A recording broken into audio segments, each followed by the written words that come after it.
राधा लहानपणापासून हुशार, दिसायला गोरीपान व सुंदर होती. अभ्यासात चांगली असल्यामुळे तिच्यात शिकण्याची प्रचंड जिद्द होती. घरची परिस्थिती मात्र बेताचीच होती. त्यामुळं मोठं होऊन खूप पैसे कमवून आपल्या घरच्यांना सुखात ठेवायचं हा एकच विचार तिच्या मनात सतत असायचा. तिची आई आणि लहान बहीण लोकांच्या घरची धुणी भांडी करायच्या. राधाला हे अजिबात आवडत नव्हतं. आई आणि बहिणीला असे कष्ट करताना पाहून तिचं मन भरून यायचं.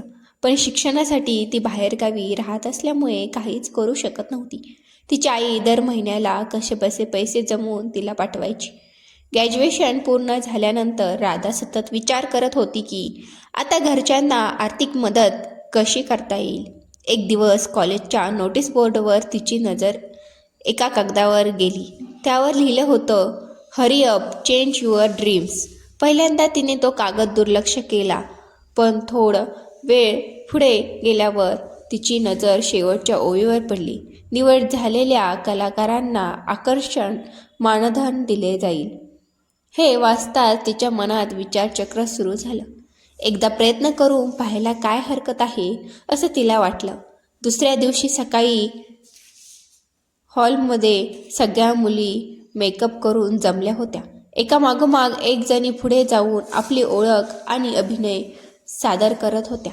राधा ही थोडी घाबरलेली होती, पण तिने धाडस केलं आणि आत्मविश्वासाने आपला अभिनय सादर केला. सुमारे 100 मुलींचे ॲडमिशन झाल्यानंतर 2 तासांनी सिलेक्टेड मुलींची यादी नोटीस बोर्डवर लावण्यात आली. आपलं नाव असणार नाही असं मनात ठरवून राधा परत रूमकडे जायला निघाली. तेवढ्यात तिची एक मैत्रीण धावत आली आणि म्हणाली, अगं राधा, तू सिलेक्ट झाली आहेस. हे ऐकताच राधा आश्चर्याने थबकली. लगेच ती नोटीस बोर्डकडे धावत गेली. यादीत स्वतःचं नाव पाहताच तिच्या डोळ्यात आनंदाश्रू आले. त्या नावात तिला तिची पहिली कमाई आणि तिच्या स्वप्नाची सुरुवात दिसत होती. पहिला कमाईचा किरण दिसू लागला होता. दुसऱ्या दिवशी राधा त्या निर्मात्याला भेटायला गेली. प्रशांतने तिला स्क्रिप्ट वाचायला दिली. राधाने ती शांतपणे वाचली आणि तिच्या चेहऱ्यावर आनंद फुलला, कारण ती कथा तिला मनापासून आवडली होती. अभिनयाच्या जगातले हे तिचे पहिलेच पाऊल असल्यामुळे प्रत्येक नवीन अनुभव तिच्यासाठी खास होता. प्रशांतने तिला शूटिंगची संपूर्ण माहिती दिली. कधी, कुठे आणि किती टप्प्यामध्ये काम होणार. काही दिवसातच लघुपटाचा शूटिंग सुरू झालं. प्रशांतच्या मार्गदर्शनाखाली राधा हळूहळू तिच्या अभिनयात सुधारणा करू लागली. प्रत्येक सीनमध्ये ती अधिक आत्मविश्वासाने काम करू लागली. लघुपटाचं काम शेवटच्या टप्प्यात आलं होतं. त्या कामातून मिळणाऱ्या मानधनामुळे तिचे काही दिवस तरी निर्धास्त जाणार होते. आता तिला या क्षेत्राची आवड निर्माण झाली होती आणि या क्षेत्रात काहीतरी मोठं करायचं, स्वतःला सिद्ध करायचं असा निर्धार तिने मनाशी पक्का केला. लघुपटानंतर तिला काही छोट्या मोठ्या संधी मिळाल्या, पण अनुभव कमी असल्यामुळे तिला अपेक्षेप्रमाणे काम मिळत नव्हतं. त्याचबरोबर आर्थिक अडचणी पुन्हा डोकं वर काढू लागल्या. घरची परिस्थिती बिकट होत चालली होती. आईवर घरकामाचा ताण वाढला होता आणि बहिणीच्या शिक्षणाबाबतही अनिश्चितता निर्माण झाली होती. काम नसल्यामुळे राधा नोकरीच्या शोधात होती. पुढे काय करायचं या विचारात ती गुंतलेली असतानाच अचानक प्रशांतचा फोन आला. यावेळी त्याने तिला एका मालिकेसाठी विचारलं आणि त्याबाबत चर्चा करण्यासाठी घरी बोलवलं. राधाने लगेच होकार दिला. मालिकेची संधी मिळते या विचाराने ती खूप आनंदी झाली. पण तिच्या मनात एक छोटासा प्रश्नही निर्माण झाला. प्रशांतने तिला घरीच का बोलवलं? याआधी कधीही त्याने चर्चेसाठी घराची निवड केली नव्हती. दुसऱ्या दिवशी राधा प्रशांतच्या इमारतीखाली उभी होती. गावात वाढलेल्या राधाने इतकी मोठी, सुंदर आणि आलिशान घरे कधी जवळून पाहिली नव्हती. आजूबाजूचा परिसर निहाळत ती हळूहळू दरवाजापर्यंत पोहोचली. केस नीट करत, ओढणी सावरत तिने एक खोल श्वास घेतला आणि बेल वाजवली. दार उघडलं आणि प्रशांतसोबत मेघनाही तिचं हसत स्वागत केलं. त्याने तिच्या पहिल्या लघुपटाच्या आठवणी काढत चहा पाण्यासोबत बराच वेळ गप्पा मारल्या. राधा आता थोडी मोकळी झाली होती. तिच्या बोलण्यातही आत्मविश्वास जाणवत होता. काही वेळाने मेघना थोड्या संकोचाने राधाकडे पाहत बोलू लागली. मुलं होणं हे प्रत्येक स्त्रीच्या आयुष्यातील एक मोठं स्वप्न असतं. मातृत्व ही देवाची खूप मोठी देणगी आहे. आई होण्याचा अनुभव स्त्रीला पूर्णत्व देतो. त्या काळात तिच्यात अनेक शारीरिक आणि मानसिक बदल होतात आणि जेव्हा स्वतःचं बाळ हातात येतं तेव्हा तिच्यासाठी संपूर्ण जग बदलून जातं. पण एखाद्या स्त्रीला मूल होत नसेल तर समाज तिच्यावर अनेक प्रकारचे आरोप करतो. कधी तिला दोष देतो तर कधी तिच्या अवहेलना करतो. मेघनाच्या डोळ्यात दडवलेलं दुःख आता शब्दामधून बाहेर येत होतं. तिचं आणि प्रशांतचं लग्न होऊन 6 वर्ष झाली होती, पण अजूनही त्यांच्या आयुष्यात बाळाचं सुख नव्हतं. त्यांनी अनेक वैद्यकीय तपासण्या केल्या, उपचार घेतले, पण काहीच उपयोग झाला नाही. या सगळ्यांमुळे दोघेही आतून तुटत होते. एकमेकांना आधार देत ते दिवस काढत होते. कधी कधी दोघंही एकमेकांच्या मिठीत रडत बसत, कारण त्यांच्याकडे दुसरा कोणताही उपाय नव्हता. त्यांनी बाळ दत्तक घेण्याचाही विचार केला होता, पण काही कारणामुळे तो निर्णय पूर्ण होऊ शकला नव्हता. भावनांनी भारावून गेलेले ते दोघे, मेघना आणि प्रशांत, दररोज आतून तुटत होते. एकमेकांना घट्ट मिठी मारून रडण्याशिवाय त्यांच्या हातात काहीच उरलं नव्हतं. आयुष्यात बाळाचं सुख मिळावं म्हणून त्यांनी दत्तक घेण्याचाही विचार केला होता, पण काही कारणांनी तो मार्गही बंद झाला. शेवटी त्यांना एकच आशा दिसत होती, राधा. राधाशी संपर्क करण्यापूर्वी प्रशांतने तिची संपूर्ण माहिती काढून ठेवली होती. राधा मानसिकदृष्ट्या तयार झाली तर तिच्यासाठी ते काहीही करायला तयार होते. हे सगळं गुपित राहिलं अशी हमीही त्यांनी तिला दिली होती. डॉक्टरांच्या सल्ल्यानेच ते पुढे जाणार होते. राधा मात्र वेगळ्या स्वप्नांनी भरलेली होती. नवीन काम मिळेल, पैसे मिळतील आणि गरिबी दूर होईल या आशेने ती प्रशांतच्या घरी गेली. पण तिथे जे ऐकायला मिळालं त्याने तिच्या स्वप्नाचा क्षणात चुराडा झाला. मेघना आणि प्रशांत तिच्याकडून एका बाळाची अपेक्षा करत होते. हा नेमका काय प्रकार आहे हेच राधाला समजेनासं झालं. तिचं शरीर तापलेलं, शिसासारखं गरम झालं, डोकं भणभण करू लागलं. सोफ्यावर बसलेली राधा विस्कटलेल्या डोळ्यांनी कपाळावर आट्या घेऊन प्रशांतकडे पाहत होती. तिच्या मनात प्रचंड संताप उसळला होता. ती काहीही न बोलता उठली आणि घराबाहेर निघाली. जाणाऱ्या राधेकडे मेघना शांतपणे म्हणाली, विचार करून तुझं उत्तर सांग. पण राधाने मागे वळून पाहण्याचीही तसदी घेतली नाही. रूमवर पोहोचायला तिला उशीर झाला होता. कुणाशीही न बोलता ती फ्रेश झाली आणि खिडकीजवळ उभी राहिली. तिचं सगळं अवसान गळून पडलं होतं. रात्रीचा अंधार दाटला होता. रस्त्यावरच्या मिणमिणत्या दिव्याखाली काही माणसं किड्यासारखी वावरत होती. जवळच्या मंदिरातला देवही जणू गाढ झोपला होता. राधाला खूप एकटं वाटत होतं. आईच्या कुशीत जाऊन रडावंसं वाटत होतं, पण तिने स्वतःला सावरलं. ती बेडवर पडली, पण झोप काही लागत नव्हती. बाहेर रात किड्याचा आवाज, आकाशात चमकणारी चांदणी आणि ढगामागे लपणारा चंद्र, सगळं काही वेगळंच भासत होतं. आता ती शांतपणे विचार करू लागली. मेघनाने सांगितलेल्या प्रत्येक गोष्टीवर तिला त्या सगळ्यात एकच गोष्ट दिसत होती, पैसे. तेच पैसे तिच्या आईला आणि बहिणीला कष्टातून मुक्त करू शकत होते. तिच्या डोळ्यासमोर आई, बहीण आणि मेघनाचा चेहरा फिरत होता. ती बेचैन झाली. रात्रभर ती कूस बदलत राहिली. शेवटी घरच्यांसाठी पाहिलेलं स्वप्न आणि त्याच्या शोकासाठी राधाने निर्णय घेतला. सकाळी उठताच तिने मेघनाला फोन केला आणि विचारलं, हे सगळं माझ्यामुळे कसं होणार आहे. काही दिवसांनी शूटिंग संपल्यावर ते तिघेही त्यांच्या फॅमिली डॉक्टरकडे गेले. प्रशांतने आधीच डॉक्टरांना सगळी माहिती दिली होती. औपचारिक बोलणं झाल्यावर डॉक्टरांनी थेट मुद्द्यावर येत सांगितलं. मेघना आणि प्रशांतने निवडलेला पर्याय म्हणजे सरोगसी, म्हणजेच पर्यायी मातृत्व. काही स्त्रियांना गर्भाशय नसणं, गर्भधारणेत अडचणी येणं किंवा आरोग्याच्या कारणामुळे बाळाला जन्म देता येत नाही. अशा वेळी दुसरी स्त्री त्याच्यासाठी बाळाला जन्म देते आणि त्या सगळ्यात आता राधा केंद्रस्थानी उभी होती.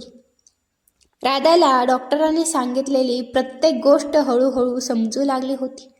ती खोलीबाहेर पडली तेव्हा तिच्या मनात विचाराचा गोंधळ सुरू होता. मेघना आणि प्रशांत तिच्या उत्तराची वाट पाहत होते, पण राधा मात्र स्वतःशीच लढत होती. रूमवर आल्यावर तिने शांतपणे चहा घेतला आणि खिडकीतून बाहेर पाहू लागली. डॉक्टरांनी सांगितलेला सरोगसी हा शब्द तिच्या मनात सतत फिरत होता. हा निर्णय तिच्यासाठी सोपा नव्हता. अजून तिचं लग्नही झालं नव्हतं आणि कुमारी माता हा शब्द समाजात किती मोठा ठरतो हे तिला चांगलंच माहीत होतं. तिने शहरात येताना खूप मोठी स्वप्न पाहिली होती. आई आणि लहान बहिणीला वडिलांच्या वाईट सवयीपासून दूर काढायचं, त्यांना चांगलं आयुष्य द्यायचं, आईसाठी सुंदर साडी घ्यायची, हे सगळं तिच्या डोळ्यासमोर फिरत होतं. पण आता परिस्थिती तिच्यासमोर एक वेगळाच प्रश्न घेऊन उभी होती. तिने फोन हातात घेतला. मेघनाला कॉल करून मी हे काम करणार नाही असं सांगावं असं तिला वाटलं, पण तिची हिंमतच झाली नाही. काही क्षण ती शांत बसली आणि मग तिने फोन बाजूला ठेवला. 9 महिने कोणाचं तरी बाळ आपल्या पोटात वाढवणं हे इतकं सोपं नसतं, ती स्वतःशीच म्हणाली. एक आई जसं आपल्या बाळासाठी स्वप्न पाहते, त्याचं भविष्य रंगवते, त्याच्यावर प्रेम करते, तसं सगळं इथे होणार नव्हतं. हे फक्त एक करार असणार होता, भावना नाही, फक्त जबाबदारी. तरीही घरच्यांच्या सुखासाठी तिला हा निर्णय घ्यावाच लागणार होता. शेवटी खूप विचार करून राधाने मेघनाला होकार दिला. आईला तिने सांगितलं की शूटिंगसाठी काही दिवस बाहेर जावं लागेल, काळजी करू नकोस. आईनेही तिच्यावर विश्वास ठेवला. यानंतर राधाची वैद्यकीय तपासणी सुरू झाली. रक्त चाचण्या, एड्स तपासणी, इतर आजारांची खात्री, सगळं व्यवस्थित पाहिलं गेलं. त्याचबरोबर तिचं मानसिक समुपदेशनही करण्यात आलं. राधा आता एका नवीन प्रवासासाठी तयार होत होती, पण तिच्या मनात कुठेतरी एक प्रश्न अजूनही जिवंत होता. हा निर्णय खरंच बरोबर आहे का? राधाच्या आयुष्यात आता एक वेगळाच टप्पा सुरू झाला होता. डॉक्टरांच्या देखरेखीखाली सर्व प्रक्रिया पूर्ण झाली आणि काही दिवसांनी ती बातमी आली, गर्भ रुजला आहे. तो क्षण ऐकताच राधाच्या मनात विचित्र भावना निर्माण झाल्या. आनंद नव्हता, पण रिकामेपणही नव्हतं. जणू काही ती एका अशा प्रवासाला निघाली होती ज्याचा शेवट तिला माहीत होता, पण वाट कशी असेल हे अजूनही अनिश्चित होतं. मेघना आणि प्रशांत खूप खुश होते.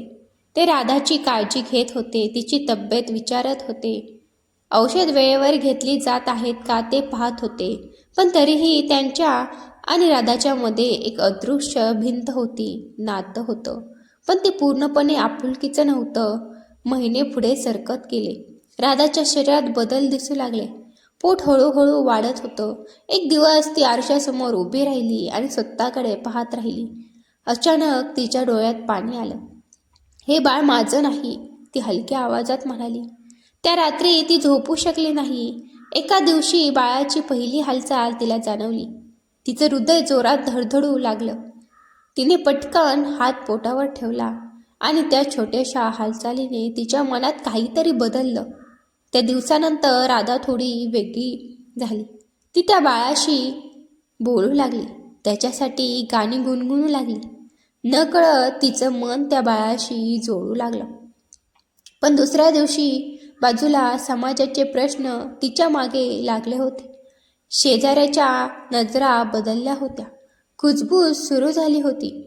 लग्न नाही तरी पोट वाढले, काहीतरी गडबड आहे. हे शब्द तिच्या कानावर पडत होते आणि तिच्या मनाला टोचत होते. एका दिवशी ती खूपच खचली. तिने मेघनाला फोन केला. मला भीती वाटते, राधा रडत म्हणाली. मेघनाही काही क्षण शांत राहिली, कारण तिलाही जाणवत होतं राधा फक्त एक सेरोगेट नव्हती, ती एक माणूस होती, भावना असलेली. महिने पूर्ण होत आले. डिलिव्हरीचा दिवस जवळ आला होता. हॉस्पिटलमध्ये सगळे तयार होते. राधाचं हृदय जोरात धडधडत होतं. आज सगळं संपणार आहे, ती स्वतःशी म्हणाली. पण तिला अजून एक गोष्ट माहीत नव्हती. हा दिवस तिच्या आयुष्यात फक्त शेवट नाही, तर एक मोठा वळण घेऊन येणारा होता. डिलिव्हरीचा दिवस उजाडला. हॉस्पिटलमध्ये सगळीकडे धावपळ सुरू होती. डॉक्टर, नर्सेस सगळे तयारीत होते. राधाला ऑपरेशन थिएटरमध्ये नेलं जात होतं. तिच्या डोळ्यात भीती आणि अश्रू दोन्ही होते. सगळं ठीक होईल, डॉक्टराने तिला धीर दिला. काही वेळातच ऑपरेशन सुरू झालं आणि काही क्षणांनी एक गोड आवाज संपूर्ण खोलीत घुमला. बाळाचा पहिला रडण्याचा आवाज. तो आवाज ऐकून राधाच्या डोळ्यातून अश्रू वाहू लागले. मुलगा झाला आहे, नर्सने सांगितलं. त्या क्षणी राधाच्या मनात एक वेगळीच भावना उसळली. ती हसत होती, पण रडतही होती. बाहेर मेघना आणि प्रशांत उत्सुकतेने वाट पाहत होते. डॉक्टर बाहेर आले आणि त्यांनी आनंदाची बातमी दिली. दोघांच्या डोळ्यात आनंदाश्रू आले. काही वेळानंतर बाळाला स्वच्छ करून बाहेर आणलं होत गेलं. मेघनाने थरथरत्या हातांनी बाळाला उचललं. आपलं बाळ, ती हळूच म्हणाली. पण आत राधा एकटीच पडली होती. तिच्या हातात काहीच नव्हतं, पण तिचं मन पूर्ण भरून आलं होतं. 2 दिवसांनी डॉक्टरांनी सगळ्यांना बोलवलं. त्यांचा चेहरा थोडा गंभीर होता. आपल्याला एक महत्त्वाची गोष्ट सांगायची आहे, डॉक्टर म्हणाले. मेघना आणि प्रशांत एकमेकांकडे पाहू लागले. बाळ पूर्णपणे निरोगी आहे. पण डॉक्टर थोडे थांबले. राधाच्या शरीराने या प्रक्रियेला जरा वेगळ्या पद्धतीने प्रतिसाद दिला आहे. तिच्या गर्भाशयावर परिणाम झाला आहे.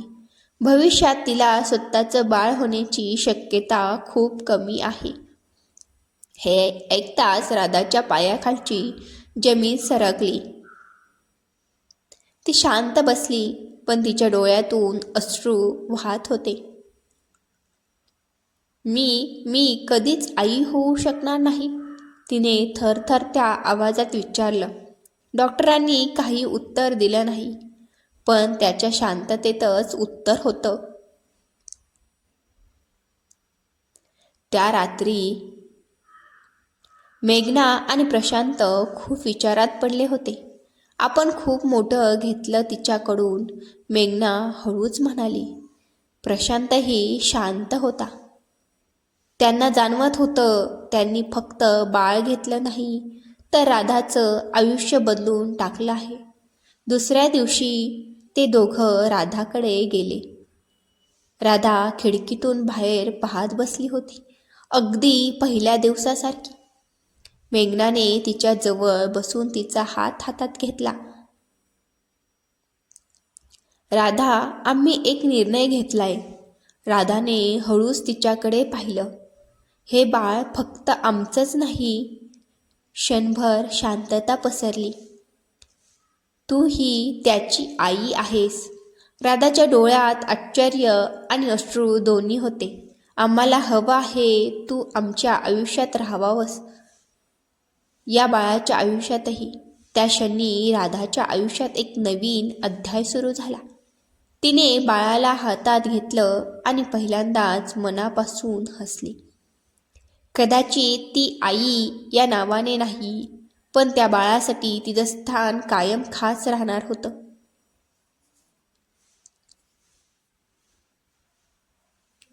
काही वर्षांनी घरात एक छोटासा गोंडस मुलगा धावत होता. आरव, आई आई, तो आनंदाने ओरडत होता. मेघना स्वयंपाकघरातून बाहेर आली, पण आरव सरळ राधाकडे धावत गेला आणि तिच्या मिठीत शिरला. राधा आई, मला गोष्ट सांग ना, तो हट्टाने म्हणाला. हे ऐकून राधाच्या डोळ्यात हलकेच पाणी आलं, पण चेहऱ्यावर एक गोड हसू होतं. हो, आता त्या घरात एक वेगळंच नातं तयार झालं होतं. मेघना जन्माने आई, राधा मनाने आई. प्रशांतही हे सगळं पाहत होता. त्याच्या मनात राधाबद्दल खूप आदर निर्माण झाला होता. एक दिवस आरव शाळेतून आला आणि त्याने अचानक प्रश्न विचारला. माझी 2 आई का आहेत? क्षणभर सगळे शांत झाले. मेघना आणि प्रशांत एकमेकांकडे पाहू लागले. राधाचं हृदय जोरजोरात धडधडू लागलं. पण मेघनाने हसत आरवला जवळ घेतलं आणि म्हणाली, कारण तू खूप खास आहेस. देवाने तुला या जगात आणण्यासाठी 2 आई दिल्या. आरवने निरागसपणे विचारलं, मग राधा आई का आहे? मेघनाने राधाकडे पाहिलं आणि हळूच म्हणाली, ती तुझं पहिलं घर आहे, जिथे तू 9 महिने राहिलास. हे ऐकताच राधाच्या डोळ्यातून अश्रू वाहू लागले. आरव काही क्षण विचारात पडला आणि मग तो राधाकडे धावत गेला आणि तिला घट्ट मिठी मारली. थँक्यू राधाई. त्या एका मिठीत राधाला सगळं मिळालं. तिने गमावलेलं मातृत्व, तिचं प्रेम, तिचं अस्तित्व, सगळं त्या छोट्याशा मुलाने परत दिलं होतं. सांगण्याचं तात्पर्य, या कथेचं तात्पर्य, आई पण हे नातं रक्ताचं नसतं, ते असतं प्रेमाचं, त्यागाचं आणि निस्वार्थ भावनेचं. जिथे माया आहे तिथेच आई असते. बरोबर ना? जर तुम्हालाही वाटत असेल की आई पण रक्ताचं नाही तर प्रेमाचं असतं, तर हा व्हिडिओला लाईक करा आणि अशा अजून भावनिक कथा पाहण्यासाठी चॅनेलला नक्की सबस्क्राईब करा. कथा वाचल्याबद्दल, ऐकल्याबद्दल मनापासून